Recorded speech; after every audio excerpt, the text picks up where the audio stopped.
আসসালামু আলাইকুম দর্শক, কে আছেন আমাদের সাথে? ওয়ালাইকুম আসসালাম, কে বলছেন? জি, আমি পঞ্চগড় থেকে বলতেছি। পঞ্চগড় থেকে বলছেন? জি, নাম নাম এবং বয়স। আমার নাম মোসাম্মদ ফেরদৌসী। জি ফেরদৌসী, বয়স কত? 40 বছর। জি, সমস্যা বলুন। আমার মাথা ব্যথা। জি, আর কোনো সমস্যা? কিরকম টাইপের মাথা ব্যথা আপনার? মাথা ব্যথা আমার আমার সবসময় এক সাইডে মাথা ব্যথা করে, ডান পাশে। আচ্ছা যেদিন ব্যথাটা হয় ওইদিন মাথা চোখ সহ ব্যথা করে, একদিন থাকতে পারি না। আচ্ছা, স্যার কিছু জিজ্ঞেস জি, করবেন?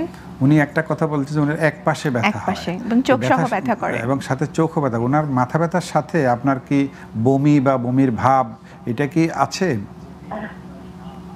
বা চোখে দেখতে কোনো হ্যাঁ, আছে, কিন্তু বমি হয় না, বমি ভাব হয়, বমি ভাব হয়, চোখে দেখতে কোনো অসুবিধা হয়?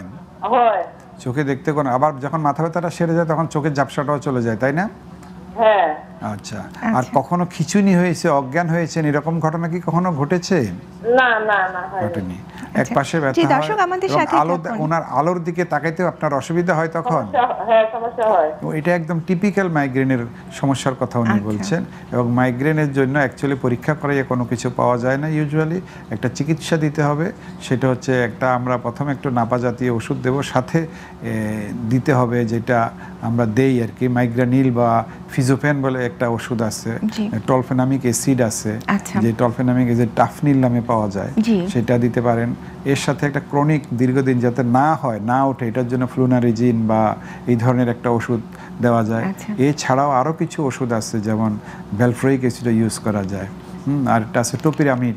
স্যার এটা মানে ওষুধ তো খাবেনই, কিন্তু ওষুধ যাতে না খেতে হয় এরকম কি কোনো মেজার কি নেওয়া যায় কিনা? যেই ঘটনাগুলোর হইলে ব্যথাটা হয়, জি, কতগুলো ইনসাইটিং ফ্যাক্টর থাকে, যেই ঘটনাগুলো হইলে মাথা ব্যথাটা শুরু হয়, ওই সমস্ত ঘটনাগুলোকে অ্যাভয়েড করতে হবে। স্যার কি ঘটনা হতে পারে? যেমন অনেক সময় মানুষ টেনশন করে, অনেক সময় রাগ করে, অনেক সময় আলোতে যায়, অনেক সময় বেশি মনে করেন যে ঘুম হয় না, এই সমস্ত জিনিসগুলো যাতে না হয়। উনি নিয়মিত ঘুমাবেন, নিয়মিত খাওয়া দাওয়া করবেন। কিছু খাওয়া দাওয়া অনেক সময় ওনাকে ইনসাইট করে, সেই খাওয়া দাওয়াগুলো উনি অ্যাভয়েড করবেন, তাহলে মাথা ব্যথাটা কম থাকবে। আচ্ছা দর্শক, আশা করি আপনি আপনার প্রশ্নের উত্তর পেয়েছেন।